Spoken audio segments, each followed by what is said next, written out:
All right, we are live. Welcome, everyone. We are the CHRILLCAST. I'm Will. And I'm Andrew. Yep. And we have an interesting topic today. We will be basically doing the impossible topic of discussing Tolkien and Martin. And Chris has tasked us with deciding which one's better, which is impossible. You want to make a disclaimer? You can tell he chose to miss this one. Yes, specifically. Yeah. Mm-hmm. All right, so what's the disclaimer that we were discussing? The disclaimer we were just discussing is we clearly have to say that Tolkien is better just because he managed to finish his books. Yep. And while Martin might have finished them, there is no matter-of-fact certainty that he has. Mm-hmm. And we won't know until his eventual will is written and read off. Someone knows that. Like, I know there's someone knows the ending, and he specifically told him in case he can't finish it, which is just like, come on, man, just do it. Right. It's the most frustrating thing because apparently he's finished it. He's decided he wants to rewrite it. Mm-hmm. I feel like the TV series has impaired this journey and has only made it worse. Yes, I totally agree. He has recently come out within like the last couple of days and said that the ending at the very least will be different than the show, which we all kind of assumed. Yeah, I haven't heard that part. So yeah, well, I always kind of assumed it was going to be like essentially the same ending with Daenerys going nuts, but like the build up to it will make sense. See, I had doubts because I've always assumed he wanted it to be different. Like he would never allow his story to be spoiled. Is kind of where I've been at. But the lack of clear communication on that was one of those things where it's just like, I'm not so certain anymore. But if he said it is different, then I believe that. Yeah, I hope that is the case. That ending was just garbage all around. Okay. All right. This is going to be this little part where we go on a tangent here about the show. That little part. It's going to be the whole show. It's going to be a tangent. It could be. Yeah, it's going to be. But it's very noticeable when they lose their source material. Season 5, right? Mm-hmm. There's a noticeable drop in quality of the show. Yes. And you start to see these episodes where you do a whole lot of nothing. But like a lot less intriguing, a lot less like meandering to an end goal once you get to that point. Like there's episodes where a whole lot of nothing happens prior to that. But there's a lot more intrigue and behind the scenes kind of stuff. Yeah, like actual world building, not just, this is this random offshoot storyline that actually just dies in one episode. And it's just like, that was a waste of time. Yes. That's basically, you can tell. So anyone, it's like, they could have also done more episodes for the last season to make what they did better, but they chose not to. So HBO asked for another at least 2 seasons, and they're like, "No, we're going to work on Star Wars," and they get fired. Yeah, let's just look at the first world problems of the directors. They're like, we have this successful show that we brought to you all, and let's throw it away and do it in a way that's awful. Like we couldn't ruin our reputation. Yeah, right. We couldn't even give you 10 episodes, like a longer season with 10 episodes. Like no, we're just going to make this come from left field. We're going to make it feel rushed. It's going to just piss away all of the goodwill we've ever built and now expect people to trust us with anything else. Like, they thought their shit doesn't stink. They thought they were Lannisters who literally shit gold. Like, they're haunted now, right? Like, they have to be. Especially with the Disney thing, they thought they were going to go do Star Wars, but they were trying to jump ship to a group that was struggling with with the way their trilogy was going, and they just demonstrated that they're the same exact issues that Disney's trying to get away from. Like, if anything, they needed that last season to be so strong to be able to continue and be like, we're going to rescue Star Wars for you, Disney. Like, if they had finished strong, Disney wouldn't have fired them. Yeah. But, like, their reputations were trash at that point. Yeah, what's crazy, it was so bad that now they have a prequel coming out, and I'm not interested at all because I know, essentially where the story ends, like the long night, the what is it called, the Night King, whatever. Like Right. I know the storyline, and it's stupid. It's the worst storyline ever. Right. And so, and also I know the Targaryens are going to come next, so it's like I don't care. Right. I mean, there's a way that you could make it interesting, right? But at the same time, it's like Martin should have just written something. Yes. Make it one book. Mm-hmm. But he can't make one book. All right, going to the books. So we're going to books now. Yeah, we can continue sort of this topic. So originally, George R.R. Martin, by the way, the R.R. stands for nothing. So like he only has one middle name. He modeled his name after Tolkien. But it was originally going to be a trilogy. Mm-hmm. And he had the entire story mapped out for a trilogy. And then the publisher is like, no, can you actually make this into 7 books or 7 or 8 or however many? It's not even just that, though. He struggled to fit it. Yeah. They were too big. He also had, I'm glad that he went back and changed it a little bit because he had, I'm going to forget the characters' names now. The younger sister, Jon Snow's younger sister. The youngest Arya. Arya. Yeah. So Arya and Jon were going to have a thing. Yes. And that just is like, ugh. He's had a lot of moments where he writes and then he completely twists it around completely and utterly. Like just rewrites the whole damn thing. And I like his story. I do. But he struggles with the butterfly effect.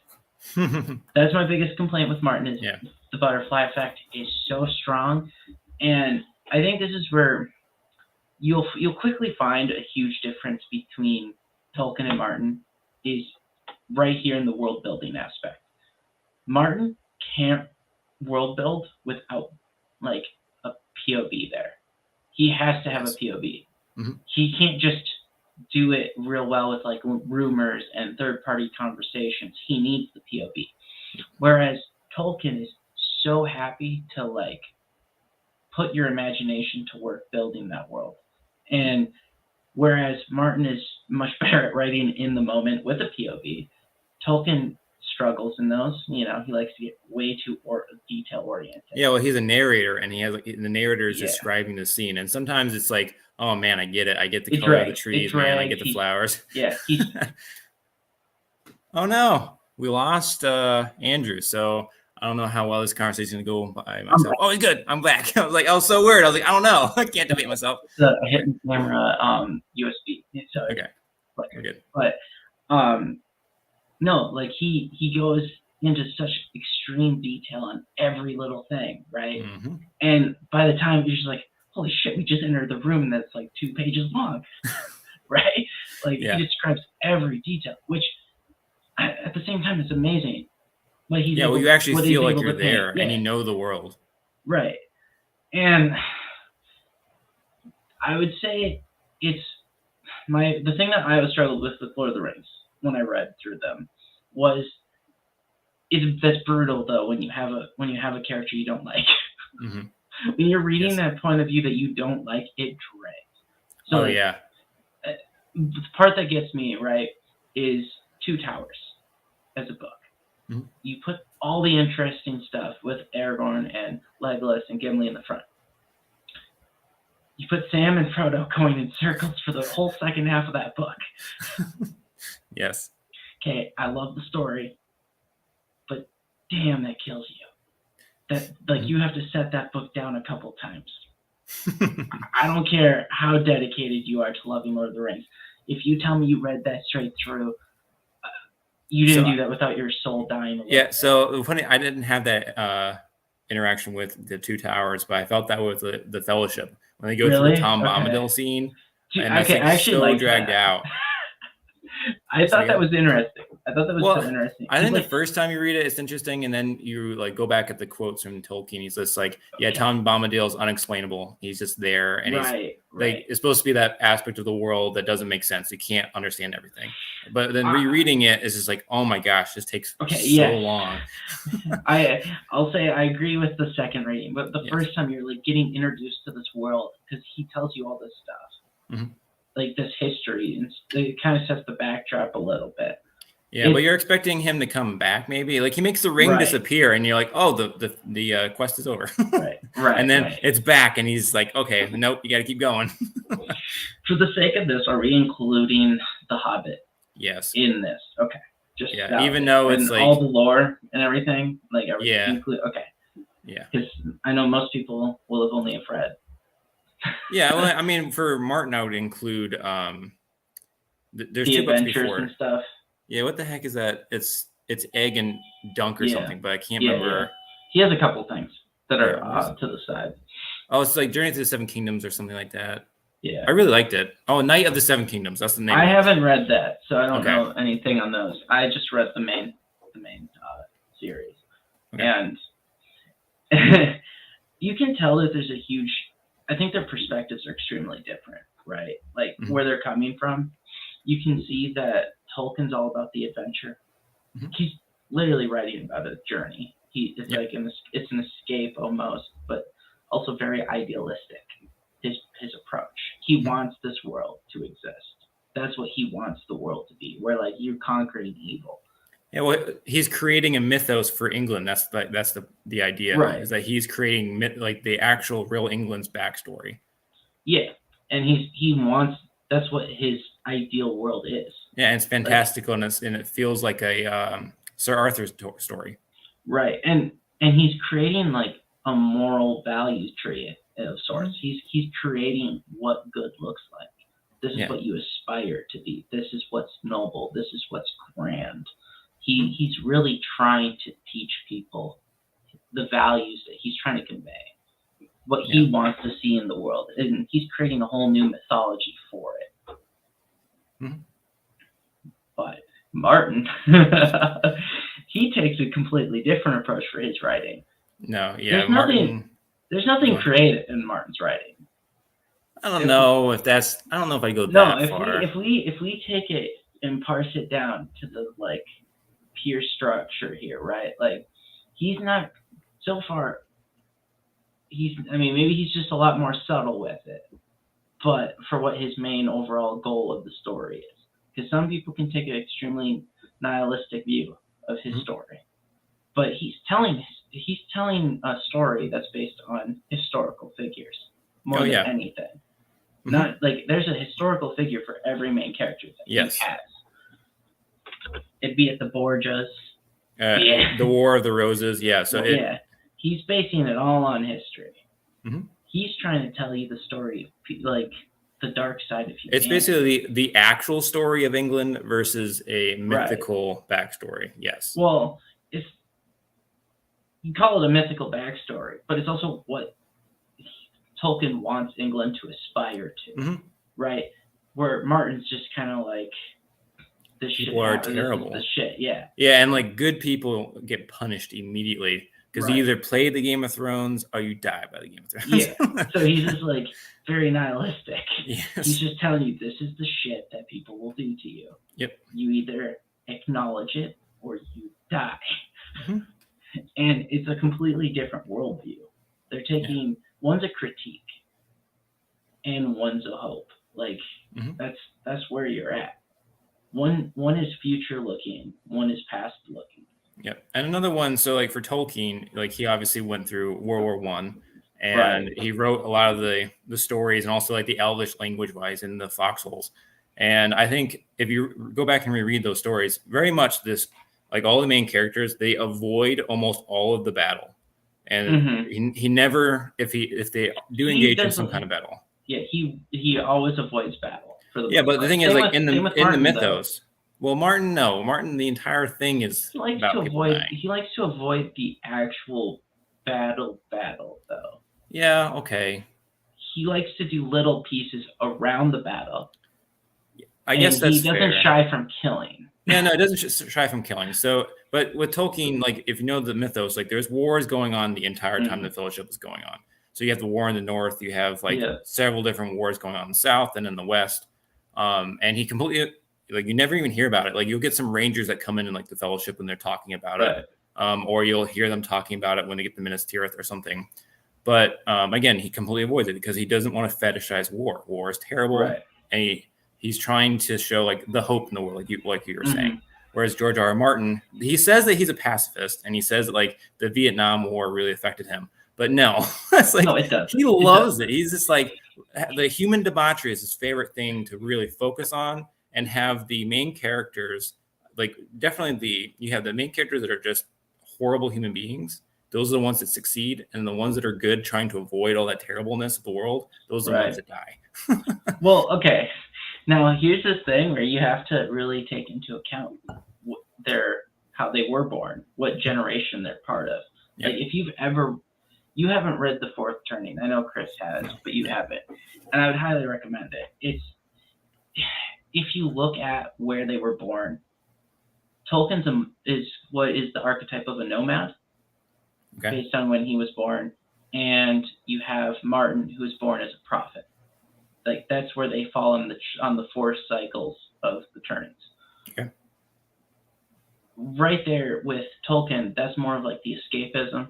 They're trying to go their own way. They're highly individualistic. That's the nomad, which you can see in Lord of the Rings, that it's the actions of the individual. It's the individual's struggles with morality. It's not about the collective. The collective can't throw the ring in the fire. You have to have that individual who does the right thing. Yeah. Right. So he goes on that path, where Martin is part of the prophet group. They think their shit doesn't stink, but they hate it's the exact opposite. They want to burn everything, flame, like the culture war stuff is all that. Like they have no compromise. And you see that in his writing. Something doesn't go your way. What are your actions? Burn the city to the ground. Yes. There's no compromise. You surrender or you die. And like it's completely different perspectives. And they think that like the prophet generation thinks that they know best in everything. They think that they have the answers. Whereas like and they never do. They never do. But they think that they can reshape the world to be what they think is moral and just and right. And you can see it in his writings. Whereas there's a deep-seated distrust of institutions and everything in nomads. And that is where Tolkien's at. Like the individual, you can only trust the individual. But even then, like that's the person who can fail you. Yep. It's not about the kingdom failing you. It's about the king failing you. Yep. It's about the person behind the mask that fails you. And you can see it. It's right there, plain as day in every story. The individual in everything book Martin writes doesn't have a singular impact unless it's the main character. Yeah, okay. Right? They're always looking for that like Messiah-esque figure. Jon Snow don't mean shit unless he's the Messiah. Yeah. Well, yeah, everyone is the Messiah. Yeah, you're totally right. Yes. Daenerys doesn't matter unless she's the one who comes and rescues everyone. They don't matter. Also, the other random Targaryen doesn't matter. Yeah. It's all about the prophecy behind them. Them as an individual doesn't matter. But Lord of the Rings is all about that corrupting power of you as an individual. Yep.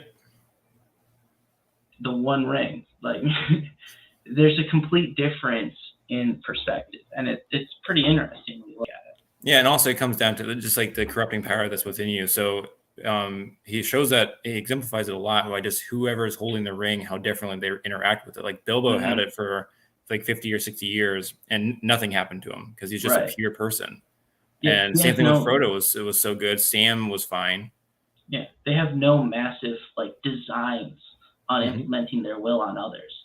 Yeah, but Boromir just being near it was enough. I mean, Boromir, that's because it's about your ambition more than anything. If you think you can do something just because, like, you have grand designs, right? Yeah. The power of that ring will corrupt you because you think you have an easy way of getting those designs without convincing others. That's where the ring's power truly corrupts, is that you think you can just institute something. You can just skip all of the parts of work. That's what it makes it. It's basically the get out of work card. That's what the ring's power is. In their eyes, and it's very corrupting. But And further to it, right? Like they're polar opposites. The stories are polar opposite when you really look at the values behind them. Mm-hmm. But you kind of need both. It's like I feel like you need to read both. Yeah, I agree that they are so different. Also, it's important to note that Martin based his story off of Tolkien's writings and Right. tried to go in a different direction. So he wanted to get down to the weird minutiae of all the politics, of the hundreds of pages he spends on the food that they're eating. And then also like the tax, like he even makes the quote that he wants to know like the taxes of Middle Earth. And that's why his books have so much to do about banking. And so you can't, I don't think you can really fully appreciate Martin without reading Tolkien first. And I think reading both of them give you a great appreciation for both stories. And it's just like everything else, that you can't have light without dark. Yeah. Right? You need that balance, because it's just like when you shelter your kids, right? You're giving them the sanitized Lord of the Rings story. And then when they're no longer in a position to be sheltered, life hits them like a ton of bricks, and they don't know how to react to that. So everything you taught them now is suspect as a lie. Game of Thrones, the Song of Fire and Ice over there is that ton of bricks of reality.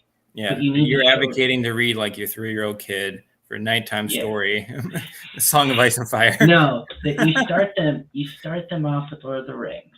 You show them what good looks like, what you should aspire to be, and then you're more than happy to show them the reality and why it's wrong. Yeah, that's why like Martin continuously kills off Aragorn. Like he has several Aragorn characters that he just like, nope, they're gonna die. Like Ned Stark, that's Aragorn. I like the fact that Martin kills your heroes. Yeah, it keeps you on your toes, and it makes you appreciate the side characters more. So like I think that if you like immediately you love Ned Stark because it's the archetype of a hero, you love him so much. So I think if you didn't kill him off, you wouldn't be able to have a story where you appreciate Tyrion. Or even any of the Lannisters, like any of them. You really start to appreciate them.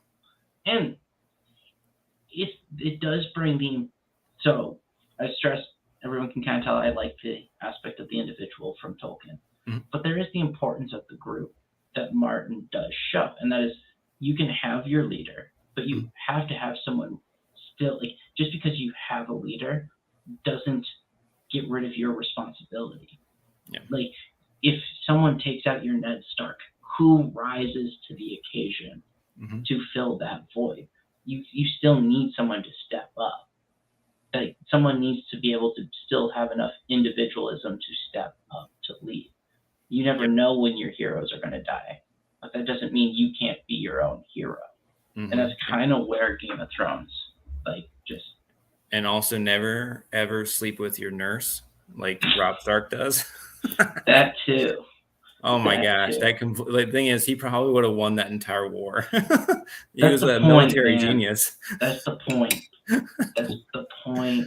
Oh man, of the whole story arc. The whole story arc is to get your hopes up.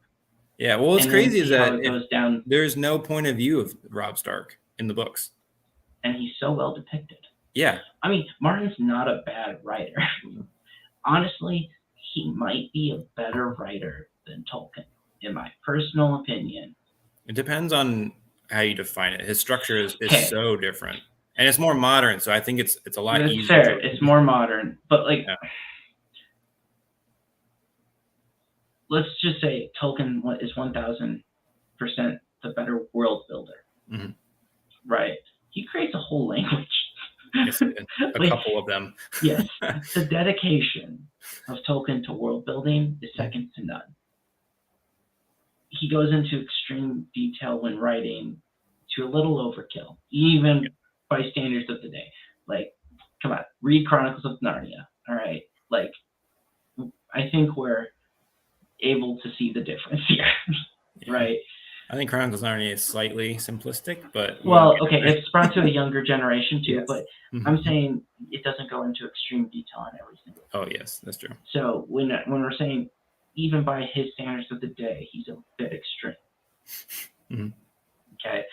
Martin brings a lot of detail into his too. He's great at writing point of views. I think he's a really good point of view writer. He's kind of bad at the world creation because he relies on point of views for everything. Which is why the butterfly effect has killed him. He probably could have finished the books if he knew how to send characters away and feed off of like background conversations just a little bit more. Or I think he could have benefited just from having a third point of view, or third person point of view, where he's the narrator describing a scene instead of having to go through an entire freaking conversation every time. Right. There is that too. Yeah, and also you can have multiple characters in one scene instead of having like all 12 point of views. So you have to like, okay, we've seen the scene. Now you're seeing it from another point of view. It's like, okay, nothing really changed. Okay, now we're going to see it from another point of view. Okay, nothing really changed. Right. There's just point of view overload in Martin's books. And that's my main criticism. But he also, like, it's just I don't know. What would be your biggest criticism of A Song of Fire and Ice be? Besides it not being complete? Because I think that he relies way too heavily on shock, where it's just disgusting. And I think that is it like, okay, here's my question. The world is pretty freaking dark. Yes. You don't have to focus it, because I really don't think that after it's the same thing with the HBO shows. So like the first 2 episodes have a ridiculous amount of sex and have lots of gore, and then the rest of the season usually has nothing. And they're front loading it. Whereas like with Martin, he does it throughout the entire book, and it really at some point it no longer helps the narrative. It's just disgusting. So like I get it. This world sucks. These characters are terrible. You don't have to describe it every single time. Right. Okay. Perspective here. Should he write it as he sees the world, though? Like, is it supposed to be accurate? Because if you were, let's say you go to Brazil for Carnival, and you have to write exactly what you see, it's going to sound a lot like a fucking Song of Fire and Ice book at a brothel scene. Okay? They throw condoms off of the floats because people are in the street. You're taking a lot of credit for the really drunk people in the crowd. I'm just saying, like, you go to Brazil for Carnival, it's basically a Martin brothel scene. Okay, like, do you want him to describe the world as it is, as he sees it in his story, and give you that detail? Well, he puts his characters in those situations. He could put them in different situations, get the same point across, and not constantly beating you over the head with this. I get it. But when it's Tyrion and Littlefinger, there's a couple characters where it still makes sense because like they own a brothel or something. Right. But I'm gonna complain if you're putting Jon Snow in a brothel for no reason other than the fact that you just want to talk about. Yeah, and also there's a lot of times when like it's a little kid. It's like we forget that like all of the Stark children are like 12 and 10, and they're putting in these really uncomfortable situations. It's like I don't need this in my life right now. I'm just saying, like, it is accurate though, on a certain base level. It is accurate. It's not like you still have to see it in the TV show. If it was left mostly undescribed, like you're not getting away from it, right? Yeah. But one of the things I would say, is that you can tell he's trying to make it more of a modern depiction of stories, because A Song of Fire and Ice really makes you think of like conspiracy theories within the books. Like you're constantly trying to figure out what the shit's going to happen next. Yeah, so that's something I love about his writing, is that he'll have like these little nuggets of things like at first you don't see a connection, and like you kind of make a note, but you don't think it actually means anything. And then like literally the next book, so like even not even within the same book, it will be super important, and suddenly it's like it's connected to all the other storylines, and it just like the implications of what you just read is crazy. Yeah, I mean it's okay. One thing, it's like Rickon over there in freaking Skagos. Okay, think of all the theories people have about Skagos. Yep. Just leaves you thinking, and maybe it's partially the fact that hey, like be honest here, the way he's written, it's like you're waiting for the correspondence from King's Landing all the way up in the north, Winterfell. All right, so you know his mode of delivering the manuscripts is pretty accurate to his story, if not frustrating. But yes, I will say, which one is it? There's 5 books out right now, right? Yes. So the 4th book, I think, is just ungodly boring. It is so awful. Nothing happens in that story. It's the just 4th one. I'm trying to think. It's a Game of Thrones, Feast of Crows, Clash of Kings. No, maybe it's the other one. Clash of Kings, Feast of Crows. Dance of Dragons is the last one. So what the hell is the 4th one? Let me look. Okay. You have. I love how Amazon is trying to sell it as 7 books when they're not all out. So A Dance with Dragons is 5. A Feast for Crows is number 4. Oh, what are the?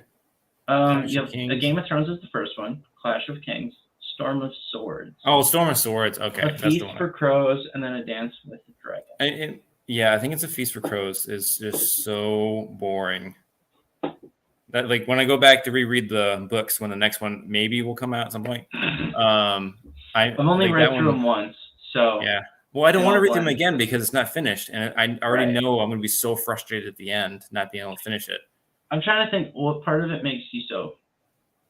What part made you so frustrated with it being boring? It's just that particular book was clearly just filler, and it was just building up for the next book to explain where everyone else, like all the characters are at. I guess it does. That one has Jon Snow north of the Wall most of the time, doesn't it? I honestly don't remember. I remember the feeling of being like, oh my gosh, this is awful. Right. No, it had to have, right? Because the wildlings weren't part of. I guess the build up. Right. It was the build up to the attack on the. Yeah, on the because wall. he dies in the next book. Right. Yeah. Which.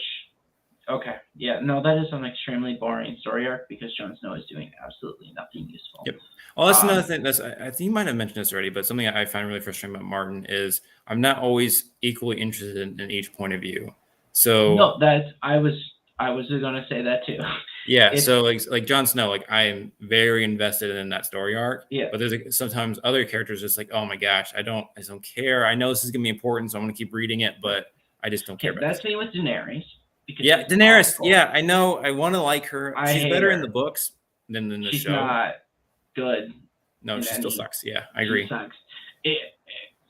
She's the attempt at idealism from Martin. Yeah. And I get where he's coming from because people like good intentions turn things to shit all the time. And it's kind of the way the world works.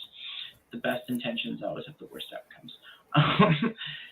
But like she is particularly bad.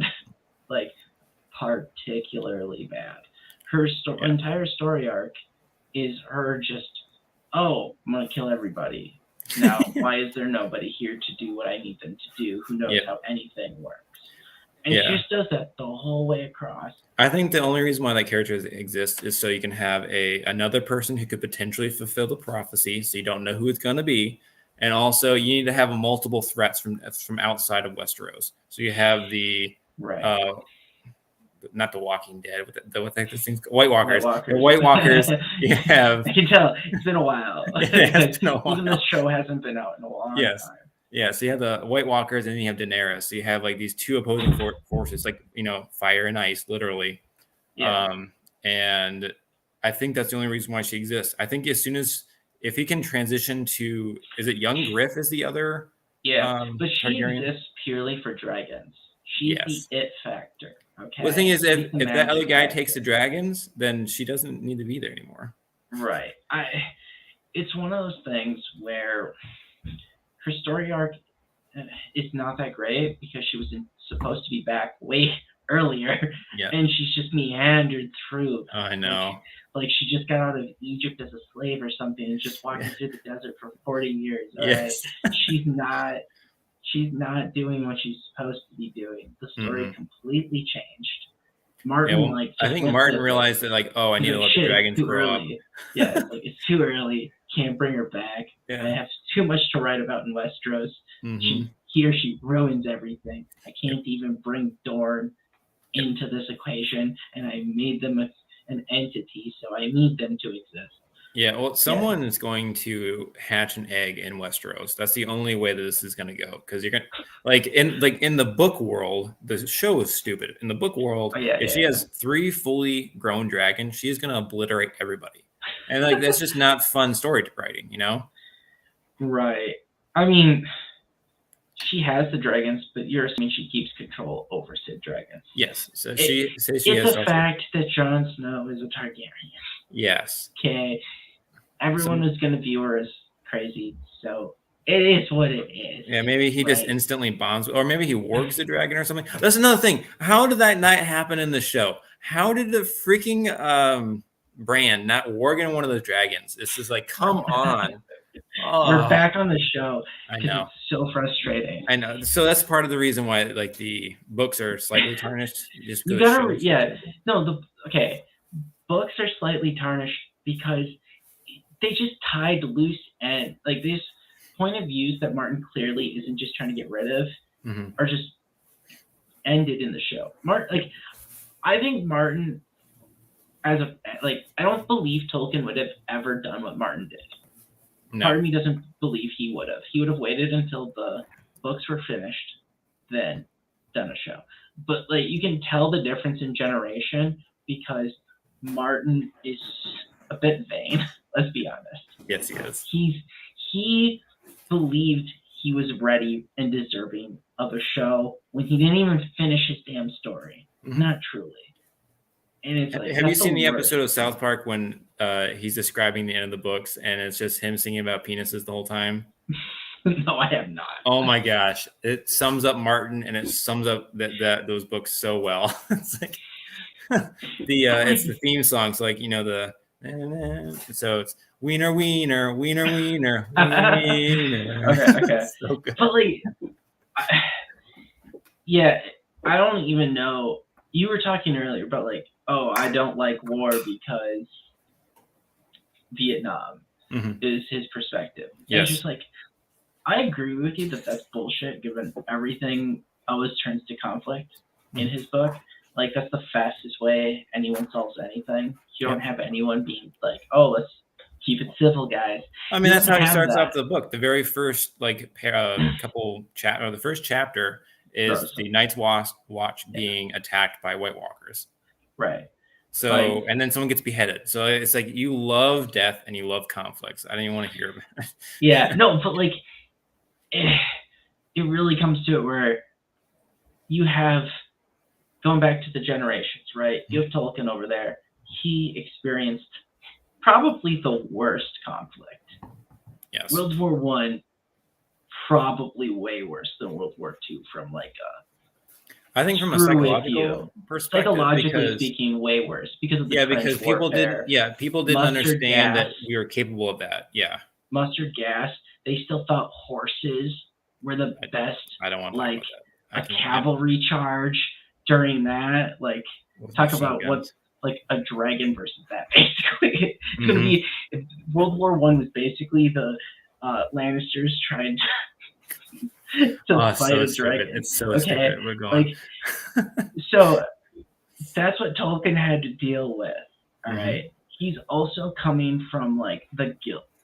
What he aspires to return to is the Gilded Age. That's his universe, right? Like that's his reality of he got to see the Gilded Age where like peak civilization of like actual art peak, like the peak of culture, people would argue was during the Gilded Age. If you go to an art museum, your fanciest, your nicest, most realistic looking paintings would come from that era, right? So he sees this high civilization that you would like to return to. That's the ideal that he's writing when he's writing Lord of the Rings.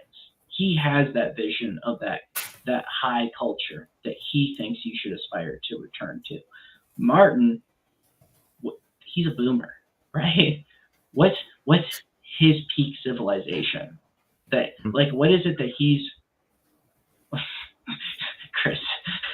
But what is he trying to go to, right? He's just trying to return to nothing. Peak civilization was not for America, right? At that time. We were, maybe it was like not during his life. The Gilded Age was well before him, when you would argue some of the higher class stuff was happening. Seems like because of the. He is underwater, Chris. I am pointing it out. Thank you. No, what I was trying to get to is, for boomers, they were handed off this peak U.S. culture, right, from World War II. Everything that was great for America came from the. 1 second, let me fix my audio since Chris said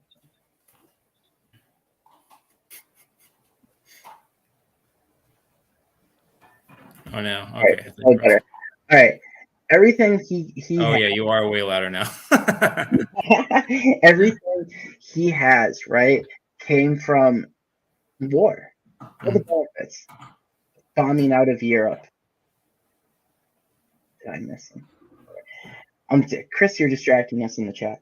Everything he knows is American Empire came from war, directly from war. Yep. Right? Like, the way the world is remolded and reformed to him for the better is after a massive conflict. Mm-hmm. For Tolkien, the massive conflict did not make the world better. Something was lost. Yep. And in fact, we ended up in World War II right after that. Mm-hmm. So, like, they have completely different foundational perspectives. Agreed. Yeah. Yeah. Well, I guess if you had to reread the stories, like you're forced to on a beach right now, which one would you choose? On a beach? Yes. Shit. If I had to reread them on a beach, I'd be reading Song of Fire and Ice, because I don't want to. I need something a bit better for reading Lord of the Rings. I mean, I might pick that one too, just because it's longer and it'll take me longer and like feel more time that I'm stuck on this beach. But like, also, you're trying to enjoy the beach a lot too. Mm-hmm. I feel like I'd be too distracted to read Lord of the Rings. The second he spends 2 pages describing the world, I would be like, Okay. oh, there's sand. There's water. Yes. I'm on a beach. Yes. There. Okay. It's between the two. I mean, like, I enjoy both stories, but if I'm trying to relax a little bit more versus enjoy this epic, it's like reading the Iliad, right? It's like you enjoy the Iliad. The Iliad's good. The Odyssey is better though. I like Iliad a journey and the home. Odyssey. It's a nice journey, right? Yeah. That's what Lord of the Rings is. It's on par with that. Mm-hmm. I wouldn't say A Song of Fire and Ice is bad. I think, Chris, have you actually even read Song of Ice and Fire? No, he's just talking. He's just talking mad shit in the chat because he's yeah, never read. Yes. He's only watched the show, yes. And he's saying that it's degenerate. I really like Martin as an author, so I can't. At least. Yeah, well, the thing is, so that's a good point. Tolkien wrote the entire story as one thing, and then it was split up in 3 books. So from beginning to end, it was done, and that's why it's such a cohesive story. Yes, it was not intended to be 3 books. It's one story split up. Yep. Which Martin had 3 books.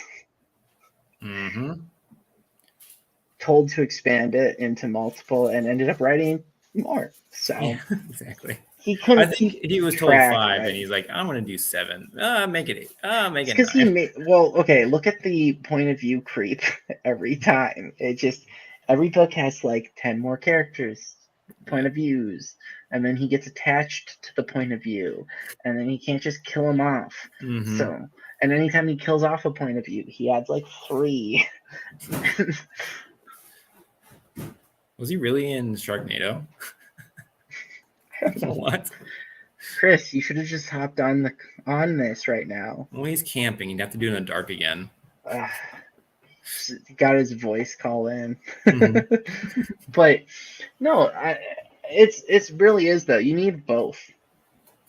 Like Martin calls his series A Song of Fire and Ice, but like really, Fire and Ice is Lord of the Rings versus A Song of Fire and Ice. Yeah. That's really where it is, because you need the balance of the light with the balance of the dark. And it. What's your biggest complaint with Lord of the Rings? Like, let's go there. Biggest complaint with Lord of the Rings Yeah. would be I appreciate the idea of Tom Bombadil, but it still frustrates me a little bit simply because every other aspect of his world building has purpose and has explanation, and he purposely sticks in this one character in only the very first book. Whereas there is no other part of the story that is ever unexplained. Everything has purpose. So I mean, they kind of does that a little bit in The Hobbit with the bear guy.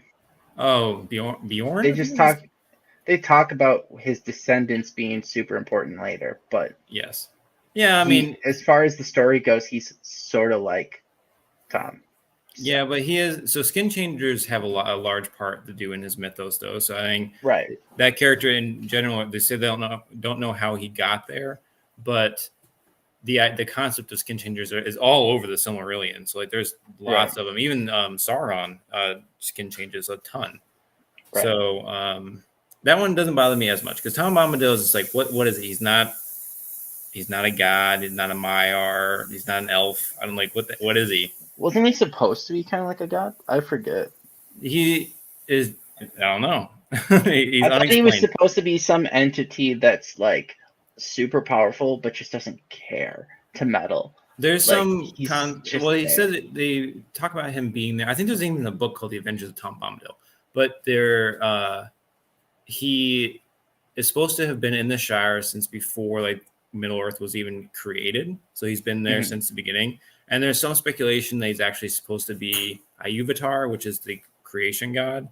And that's like the equivalent of God walking in the garden with Adam and Eve. So can we be honest though? He kind of is. His character kind of is the perfect Hobbit god because he kind of is, right? Yeah. He's over there by the Shire. He's just doesn't give a shit about anything outside of his day. He just plays with the ring. He doesn't care, right? He has no ambition to do anything with it. Nope. Just scares people and is like, like he's basically the god of the hobbits. Yes. And I'm a little disappointed that Tolkien never called him the god of the hobbits. Yes, that would have been perfect. It would have been, because they eat and smoke. He has trees that eat people. He's a perfect god. And he's super chummy with the hobbits when they showed up. He's like, you're my people. I created you. Except he never says it because Tolkien just never put those two together of how he could have explained this character. But then it would have had an explanation. And it would have had a perfect explanation because it would have been like, why does he have no ambition to do anything? Oh, he literally just created hobbits in his own miniature image. Like he's just a stoner god. Yes. Yeah. Perfect. It would have been perfect. Actually, now I'm a little disappointed because we're gonna go ahead and that's our headcanon. That's just how it is. We're just gonna claim it. That's perpetual now. That's the god of the hobbits. For video games, there has not been a legit video game for Game of Thrones. Other than the Telltale game, but that doesn't. I don't care. That's more of a story narrated thing. Like it's not. It's like a story. Yeah, no, I've thought about this too. That I don't understand why there aren't more IPs in that world because it'd be perfect. You could do it from so many perspectives. Yes. Well, I will say this though, for anyone who is a fan and wants to play it, the best mod for a Game of Thrones, Song of Fire and Ice video game would probably be for the Mount and Blade series. So Warband had an amazing one. I forget which one it is. There's a couple mods, but if you wanted to play that, it's pretty good. You basically form your own army. You can form your own army in that, or be a merchant or whatever you want to be, and explore all the Seven Kingdoms and the expanded universe. So I'm gonna tell Chris that he's lying. There's no legit Game of Thrones game. It's published by Atlas. It's clearly not a real game. You know, I'm just saying mod is the closest thing to a real Game of Thrones game, and it's pretty damn good. I'm looking this game up, Chris. I don't see it. Oh, wait a minute. I might actually compare that to the Lord of the Rings games. Those were pretty good. Well, But yeah, there's a lot of good Lord of the Rings games. So I have to put in my. is there a good open world one? I'm not aware of one. Open world? Do you hear that? No. Okay. Suddenly it started playing music. Yeah, I see it was published in 2012. So anyway, clearly didn't take off because no one knows about it. Open world Lord of the Rings game. I don't think there is an open world. Maybe I there's mean, an MMO. there are like MMOs, Yeah. which are kind of like that. There's plenty of things similar too, but not exact. I mean, the Shadow of War game or Shadow of Mordor game is open world-ish. It's just restricted to Mordor, which is kind of sad. Oh, that's right. I forgot about that game for a second. That was pretty good, I think. I really enjoyed that game. Right. I wish that it had more locations. It completely ruins the lore. So if you are like if you love the Tolkien lore and like get frustrated when anything gets changed, you'll hate those games. Oh my gosh, they make it a whole new ring. Like there's possessions, there's all kinds of crazy shit, and also like they fight Sauron several times. Yeah. If you want to just dominate orcs, it's the game for you. With an Assassin's Creed twist, because that's basically what the game is. It's Lord of the Rings Assassin's Creed. Mm-hmm. And Chris is angry that we're talking about the game. Okay. Middle Earth.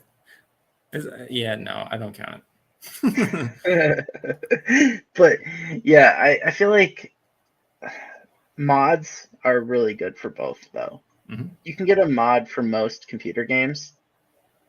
Like I said, Mount and Blade. I know Total War, there's always a mod for Lord of the Rings. Mm-hmm. I don't know if there's a Game of Thrones mod for that, but I'm sure there is. I'm sure something exists. But then again, like Total War is not the. I'll be honest, Total War is not the best genre for those mods. More so, Lord of the Rings. It's better than Game of Thrones though, because you don't really have the armies fight the same. Like, it's a bit more chaotic, right? Mm-hmm. They're not as well drilled until you get the Unsullied. So it's like I think Mount and Blade is much more accurate to the vibe. I think it'd be really cool if they had a Game of Thrones game where you could pick your house. So you pick a location. There's like 3 or 4 to begin with, and they could like build up that house and then like attack the other ones. Have you ever played Mount and Blade? No, just question. I have not. Okay, no. Well, you have to play it. Okay, I will put that on the list. So, basically, with that game, you start off as anyone. You create your character, right? Mm-hmm. You can be a noble. You can be a peasant. Doesn't matter. You can go serve in an army for any established lord. You can go enter the service of that house as your own little leader of your party, as a mercenary, basically party leader. You can become landed, and you can take of a little town. You can take over castles or towns, and you can form your own kingdom. So with a mod for Game of Thrones, yes, okay, it becomes the exact game you're asking for. And the newest one, which is Mount and Blade Bannerlord, they should really be sponsoring this at this point. That game even lets you build a family. It lets you execute other lords if you don't like them. Only thing is you can't just build your own towns or anything. You have to play with what's there. But yeah, as far as I don't know if there's a Game of Thrones mod for that one yet. I've been playing it for long enough. I should know this, but the previous edition of the game had the mod, so I'm sure it's out there for the new one. But yeah, you would like it because it's exactly what you're asking for. Yeah, no, that sounds amazing. But all right, so as far as world building, do you think George R.R. Martin actually sat down and knows the entire mythos from the creation of his world to the end of his world, like Tolkien did? No. Or do you think he has a loose idea of the story that he's telling, and then he fills in the pieces and also fills in the beginning and the end as he's going along?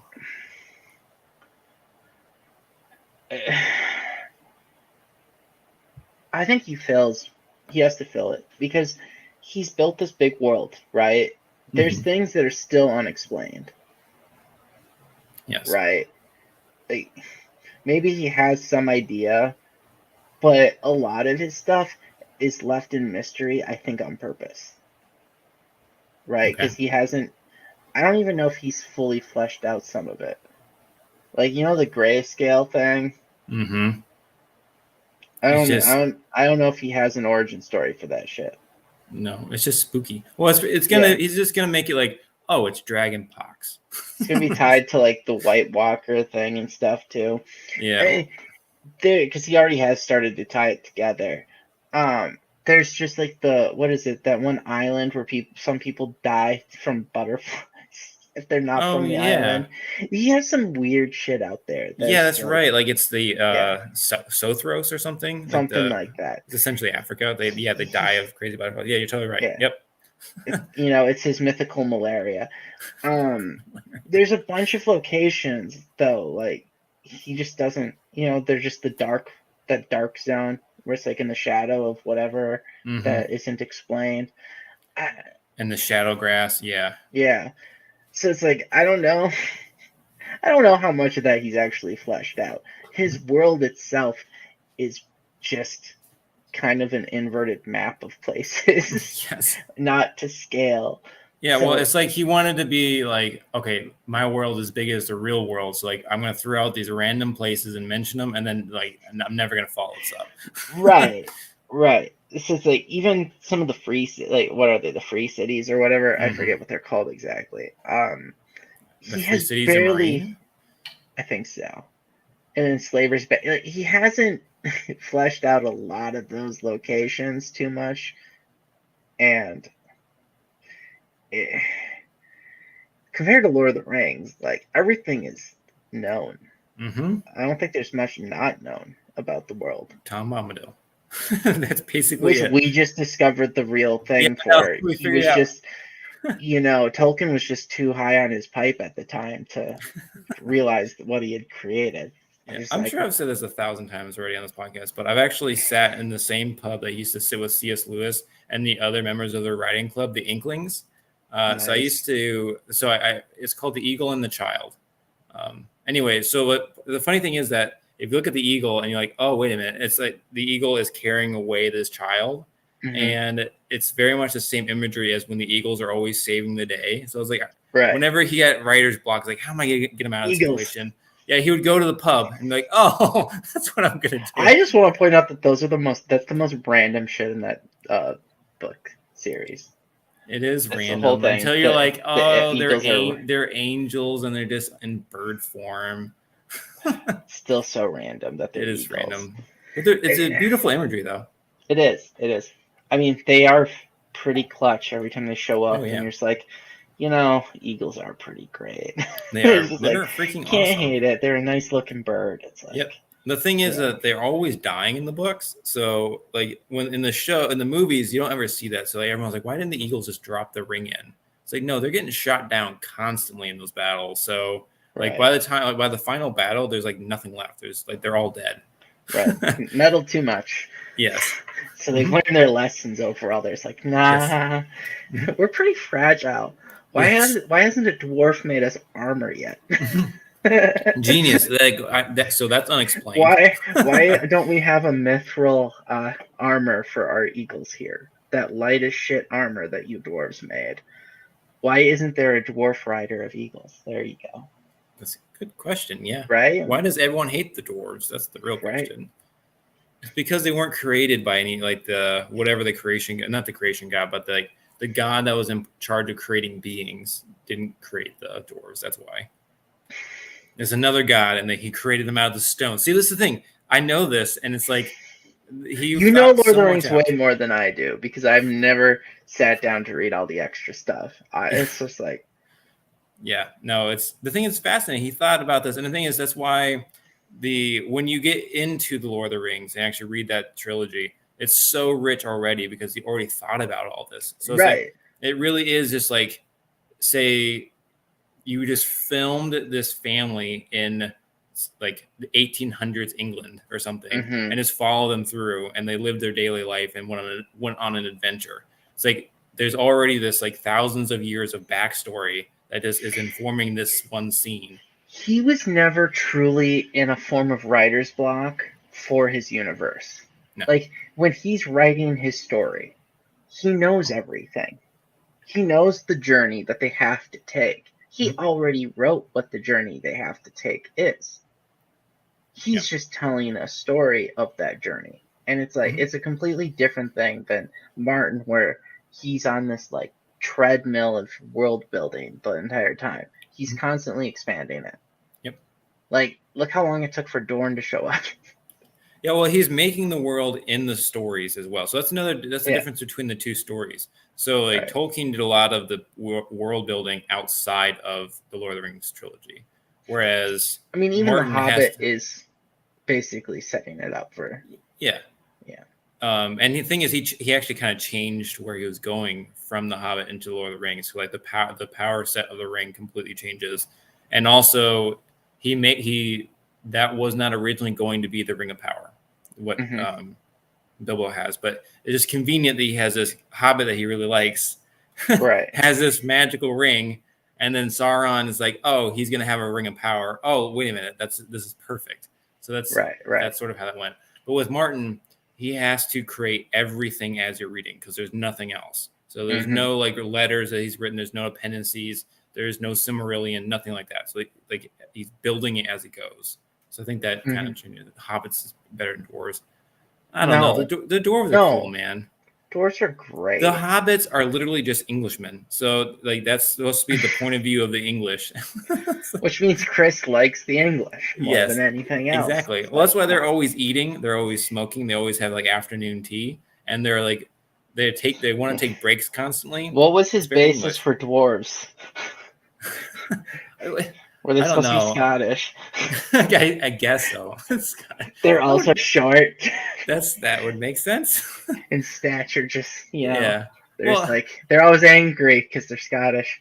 Well, he kind of created the concept of dwarves and of the elves, at least as we know a modern version of it. So there's obviously like lots of tales of dwarves and elves before him, but like having elves be like tall, beautiful people who are like excellent fighters and everything like that. That's him. He created that concept.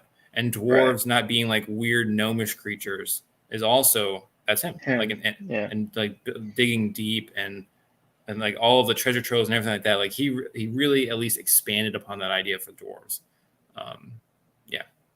Well, I mean, look at Chris's question in the chat. The answer is really Lord of the Rings is the standard of fantasy. Yes. It created all of it. What you view for fantasy races and everything is straight from Lord of the Rings. At least in like Western writing.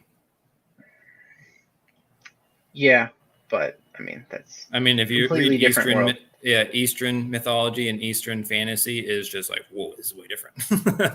What are they based on? What do they have more?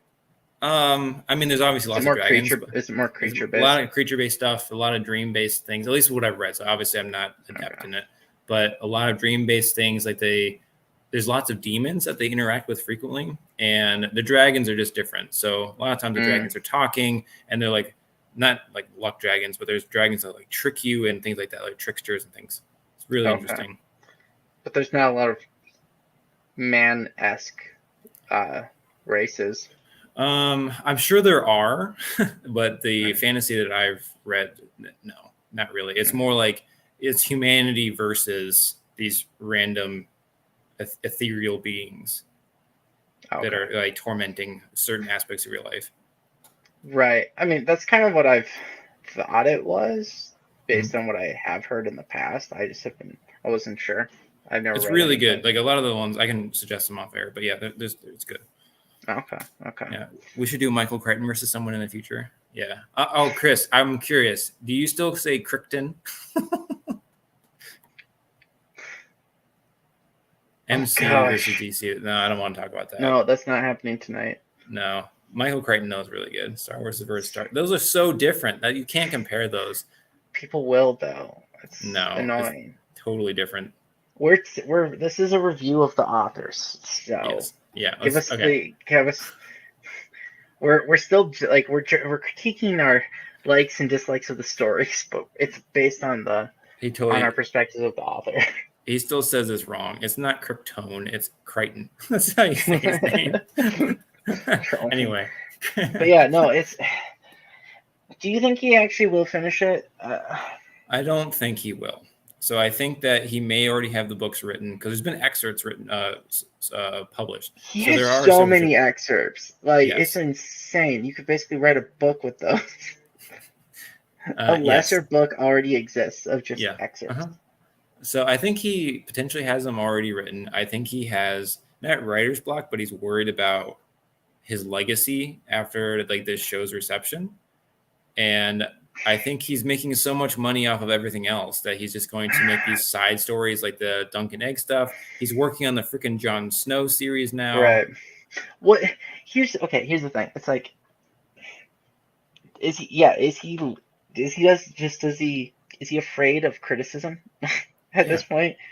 He knows he can't please everybody, and he allowed himself to get into this position by making the show. Really. Yeah, well, his the vanity, thing is, it's his too vanity's popular punishing now. us. His vanity punished us. Yes.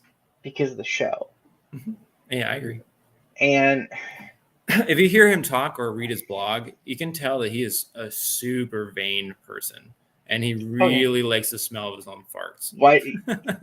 Okay, you need to read The Fourth Turning because that's basically his archetype as a prophet. But that's why he even allowed it to be a show before he finished.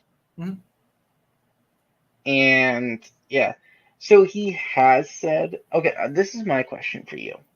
Okay. Do you believe he is saying that the book is different than the show because the public reception to the show is bad, or he never wanted the show to spoil his books, or some combination of that? I think it's probably a little bit of a combination. I know that he allowed the show to spoil some aspects of the book. Jon Snow's parentage. But that's because no one ever was in doubt, because he wrote that so clear. It was insane. Like, if you didn't believe that Jon Snow was a Targaryen after the first effing book, you're blind. Yes. It is true, but it was a major plot point in the story. I know, but like my friend was like immediately, so what do you think about Jon Snow? It's like, he's clearly a Targaryen. You sure? It's like, really? You think that's debatable? Okay.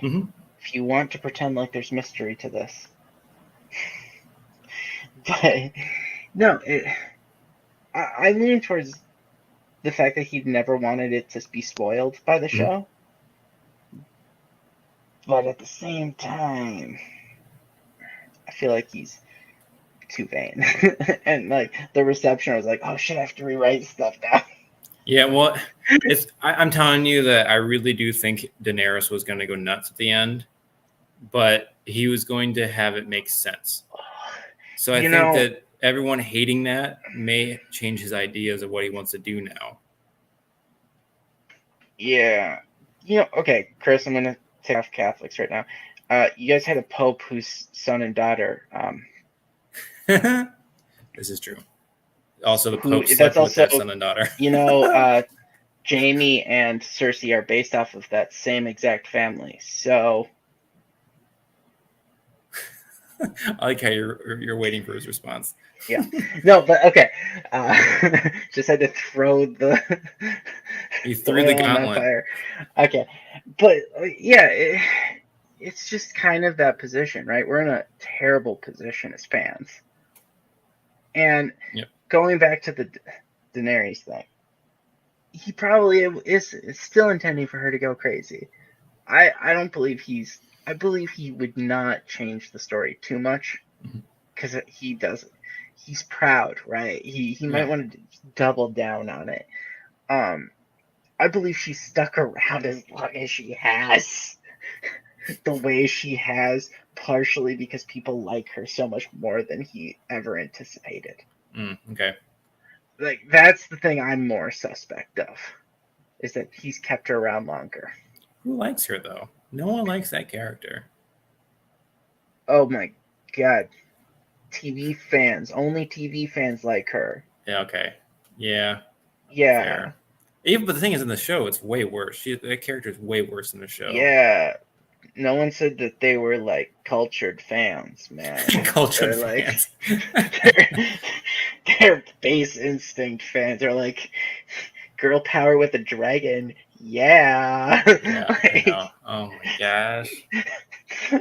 Like that's what it is. It doesn't matter that everything she touched turns into shit. Like, and she's we're her I biggest fans hate her over there. point of views because like you get her inner dialogue. Oh, I hate it so much. Okay, seriously, like if we're being completely honest, there's only 2 points of view that are just torture at times. One is always going to be Daenerys, always torture. I think Cersei's torture. Yeah, I think her character is way more interesting, but yeah, the point of view sucks. Her character is amazing as a third-party view because you don't know what she's thinking. Yes. Right? The 90% of her intrigue is you don't know what the hell she's going to do because she's literally batshit. Yep. But you put you in her head. She's Yeah. no longer simply bat. Well, she is still batshit. It's just irrational. Not as interesting. Yeah. Like, it's just like you're just like, oh my god, I have schizophrenia. Yeah, even though she's crazy, though, you can see the train of thought getting to the end, and it's more fun just to see the end. Right. You see her try to rationalize things, logic things out, but her character's awful. Yeah. She's a terrible person. Jaime's much more interesting. Yeah, Jaime's. Well, honestly, like I'm starting to get confused. I think Jaime has a really satisfying arc in the show too, right? Yeah. You don't know where he's going, but that's also part of that. Yes. So part of his intrigue. He's like multiple characters. He does have schizophrenia. That might be true. So, no, like, okay, I have high hopes on Rickon. That's where I'm at in the story. He's just gonna get shot as he runs across the field. No, okay, you have no idea how much that pissed me off. I've been like the biggest Skagos conspiracy theorist for that book series for the longest time. It's like where they. Because there's the whole thing in the past where they revolted, right? And they managed to have an army to the size big enough to challenge the, King of the North, which means Skagos clearly has a large enough population. Where else is Jon Snow going to get an army worth a damn? Well, so Rickon is going to be the wild wolf he's supposed to be and lead an army of partial wilding Skagosies. Yes. That's my theory. That's where I stand on that theory to this day. But the stupid show wants to crush that theory hard. They don't even have Skagos be a thing, man. No. Soul crushing. So another thing that I frustrated, you mentioned wildlings, frustrated me about the wall is like, why don't they just go around it? No, they have a navy. Remember, they have a navy on the one side. The one that Night's Watch has there's only like East Watch has something, but the other side doesn't anymore. Chris, really? The Red Wedding guaranteed that you will never read those books.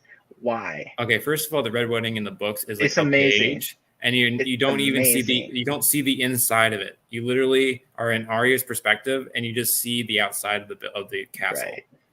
Right. It's one of the most amazing. It's one of the most amazing bouts of writing. Yeah, I have to say that's actually him at his best. Crap.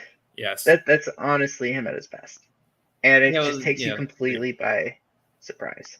Yeah, that's something I do love about him. So I've read a couple other books by him that aren't related to the series, and he does a great job of surprise. And it's not like unearned surprise. So like the subverting expectations that The Last Jedi was doing. It's not that crap. It subverts your expectations and like, oh wow, I can't believe that just happened. I can't wait to read more type thing. Right. Well, I'm sorry, Chris. Rob Stark doesn't have a point of view. Yeah. See, you have not read these books. You can't say it's better or worse. No read, no opinion. Right. And okay, this is the part, right? This is the part to say, what do you want in a book? Because I don't think this is going to be controversial thought process, maybe. Just like the Iliad and Odyssey, I don't view those as books. Well, they're not. They're Yes, poems, I know, so but they're like myths, yeah. right? I view Lord of the Rings in the same category to a certain extent. It's hard. It's like it transcends simple book. You know what I mean? Yes. But at the same time, it doesn't really read like a book, given all the extreme details and world building.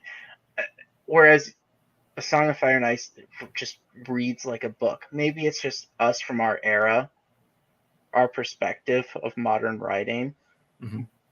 But I feel like A Song of Fire and Ice is a bit more of a book. I totally agree that it really does. Tolkien reads much more like mythology, whereas like if you're reading a story about like Hercules or something, sort of what it reads like. Whereas when you are reading Martin, it really, it just reads like a book. Like you're just very much in that moment, not so much like it's not greater kind of the story. I don't find myself wondering what's going to happen next in Lord of the Rings too much. No, because you just don't find yourself wondering. You don't find yourself in this intrigue while you're reading it. You're like, I know where we're going. Yeah, because I know what we're supposed to do. It's like, what's going to happen to us on this journey? There's that. But you don't know where you're going with A Song of Fire and Ice. Yeah, because there is no single mission. So like Tolkien in Lord of the Rings, you have that one mission. You got to destroy the ring. So it's like it's very much just a story about that one journey. Whereas in Martin, it's just like everyone is just kind of like living their life, and all of a sudden, bam, there's a nuclear bomb that goes off, and everyone's scrambling, and you're following them as they're scrambling blindly through the dark. I mean, it really is like a TV series, though, or any modern story. It's this thing where it's like hearing the gossip, right? Of you're just like, really? Wait, what are they going to do now? Like you really are put in this position where you're like, what's going on over here? What are they going to do? I'm really curious. What's happening with Rickon over here? Haven't heard of him for 4 books now. He's just on his way to sea, I guess. Or Bran, what is he doing? Bran, just sitting in a tree. But, you have all of this stuff, and it's just like, okay. Bring back Bran. I don't really like Bran's point of views, but that's okay. It's like I like the concept. I don't like the story as much. The character. See, he would be great if most of his stuff happened off scene. Just keep it happening. I have to address Chris real quick. He does not have a harem of daughters. That is not Craster. No, Craster does, but he's talking about the guy who has the bridge that they have to cross. What the heck is that name of that family? Oh, it's the Red Wedding. Come on, how do we not remember? Or not Walter. Oh, Frey. Frey, yeah. The Freys, yes. Walter Frey, isn't it? Yes. He doesn't even have the name right. It's he's going with the actor from Harry Potter. Yes. He doesn't have a harem of daughters. I mean, he has a shit ton of daughters. Yeah, because they're trying ugly to marry off. Yeah, he's an ugly dude who managed to just get a bridge in a very useful position. Yes. Can we just point out that somehow someone should have built another bridge by now? No. It's so funny. Oh my gosh. It's like, I saw that river just a couple of miles further north and you could still cross it. But no. Yeah, it's not, this isn't really fair as a comparison, maybe because of what we've just said, but it's like, we do say that Tolkien wins primarily because he finished his story, but also he managed to write a mythology of sorts. Yes, he did. Chris is just over there. I mean, technically there were other bridges. They just weren't wide enough for an army. Right? Rob Stark would have been better off just building ferries to bring his people across. Why didn't he do a Julius Caesar? Okay, if it worked on the Rhine, it would have worked there. Okay. Nice. But no, the military genius couldn't possibly pull a Julius Caesar. Not at No. all. Mm-mm. So has to go make the worst tactical decision of all The time. thing is, it made total sense when he was still marrying the daughter, and like everyone would have been fine. He could have been like every other king and had a little something on the side. I mean, well, even Walter Frey wouldn't have cared. He would have been like, you know what? I've done it myself. Look at how many kids I have. Yes. No. This one is it going to be a flowers, or rivers, or a snow? Like you got 3 different groups involved here. Yes. Yeah. Oh man. All right. Well, do you want to like kind of wrap up our thoughts on this on why you think Tolkien is obviously better? We could. Yes. All right. Because Chris is gonna say we can't have any other opinion, but that's also we really can't. So okay. Our thoughts wrapped in a nice, pretty package in a soundbite bow. Tolkien is better than George Martin because he finished his books. He wrote his own language. He also wrote a story that transcends simple book and reaches the heights of myth, legend, and what other classification would you want to give it? I mean, it's on par with the Iliad and Odyssey. Yes, which is probably the greatest compliment you can give to a story. Yeah, I would definitely agree. I think, to your point, I think The Lord of the Rings will last longer and will be more fondly remembered as a classic. Whereas I think Game of Thrones, well, Song of Ice and Fire will be like, they're not comparable, but like on the par with popularity with Harry Potter, where it's going to be very popular for a couple generations. And I think those stories are going to fade away. Whereas like, the parents will still pass on to the kids, but it won't be something like, wow, this is a classic type thing situation. Like every Charles Dickens books, it's like everyone knows those stories. Obviously, like the Alien Odyssey, like everyone's read those. It won't be like that.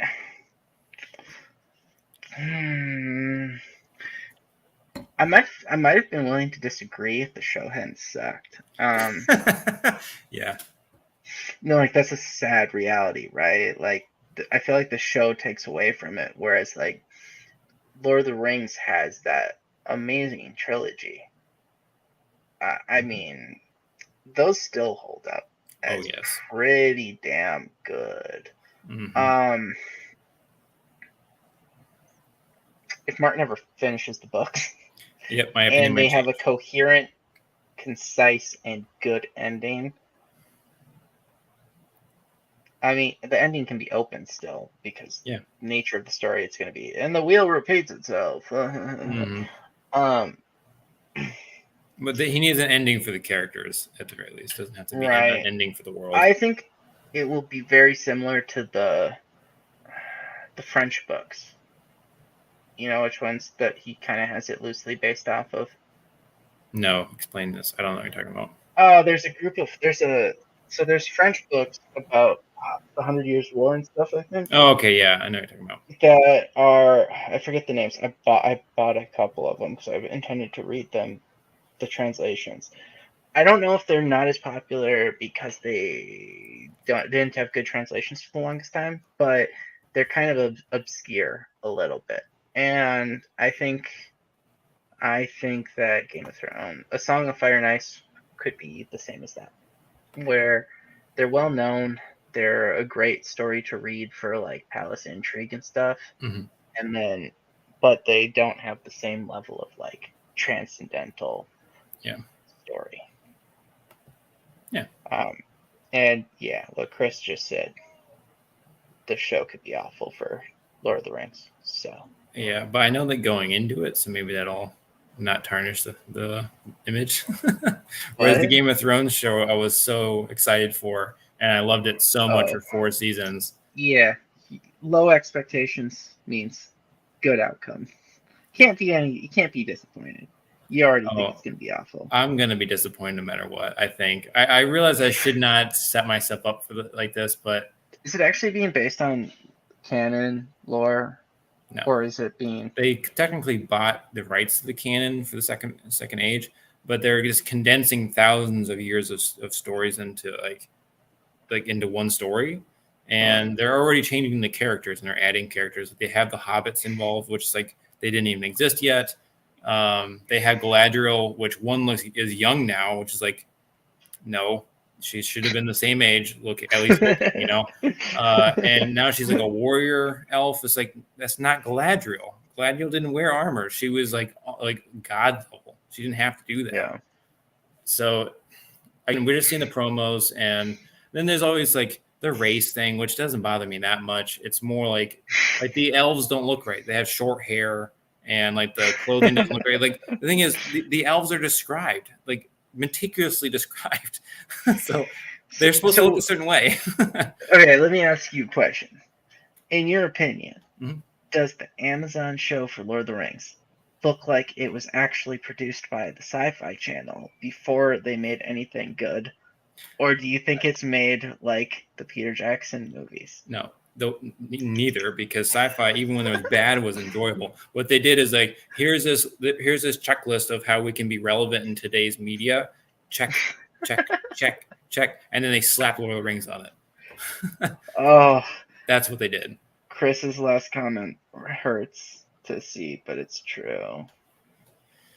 Lord of the Rings is becoming No, last comment. Say hello to bad CGI and tons of bad character casting. Yes. Yeah. No, I know we're trying to end this, but CGI is awful. Mm-hmm. It never ages well. And if you want any proof of that, go watch the Avatar movie. Does it not look good? There's one exception. The first Jurassic Park movie, for whatever reason, looks freaking phenomenal still. But okay. Wait, which one? The first Jurassic Park movie. Okay, no, that doesn't count. That doesn't count. That was like 90s CGI? Does not count.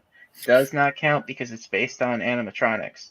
Yeah, fair. Okay. So, and model building. That's what Lord of the Rings was based on, and it still looks good. Okay. If it's CGI based on model building and animatronics, it will always look good. That shit is timeless.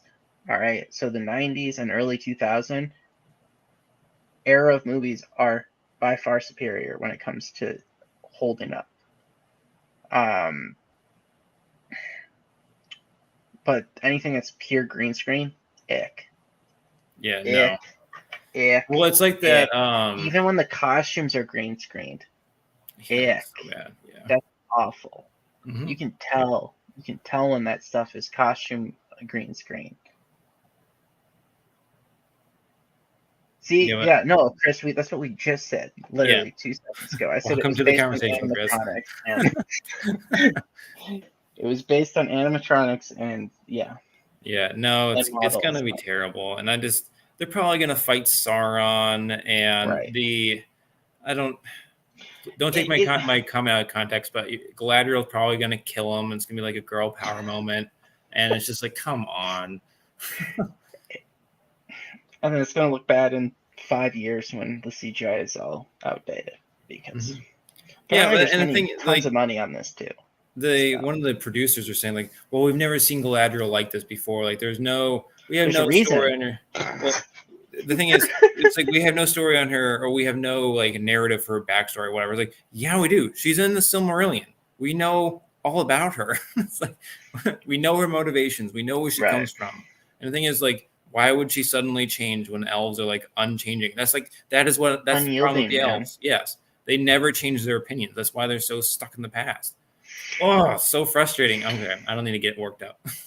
Chris is trying to claim that 300 was good despite the CGI. And the answer to that is because it's cartoony the whole time. It is cartoony. Well, the thing is, I actually have come to a greater appreciation for 300 because if you actually realize what that story is, it's propaganda.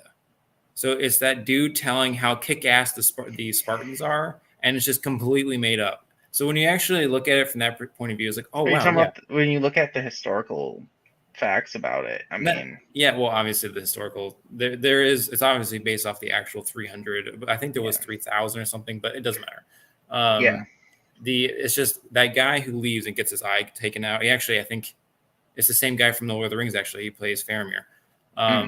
But it's from his point of view. So he tells this grand story to get the other soldiers hyped up about how like immortal the Spartans are. Anyway, it makes the movie so much better when you view it that way. Right. Yeah. I was just saying that, like, even with that CGI, it was always made to be kind of like, it's made to be bigger than life kind of thing, and the CGI is not terrible. It's kind of like, have you ever seen the Spartacus TV show? No, I haven't. Okay. It's on my list. At first you're gonna find it really weird. Okay. Because they don't do the legit fight scenes. They have like animated blood. Weird. Okay. And stuff. Yeah, it says like the blood splashes on the camera, but it's like animated. It's not like in the scene. It's like, yeah. It's super weird. They ditched that. They ditched that by like season 3. Okay. But in season 3, it's like a real show where they have like a budget because it was stars. But yeah, the first 2 seasons are super weird because you're just like, it's like, oh, knife cut, blood splatter on the screen, but it's like not. You can tell it's not real. It's like animated. Then it's like that was added later.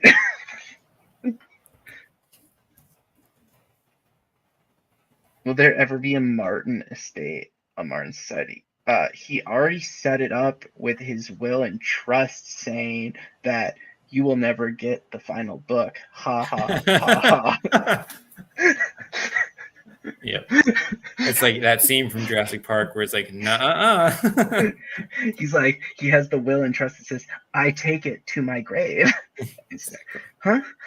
So. Oh, I mean, there's gonna be people who will dig him up if that's actually what it is. And they'll be like, he said it was in his grave. Yes. He's like, he wasn't literal. Yeah. All right. Anyway, I think better, but really they're both great authors. They're great. Even though we're giving it to Tolkien in this comparison, you really do need to read both. Yes. I know Chris will disagree because I don't know why. He's just a fanboy of Robb Stark over there.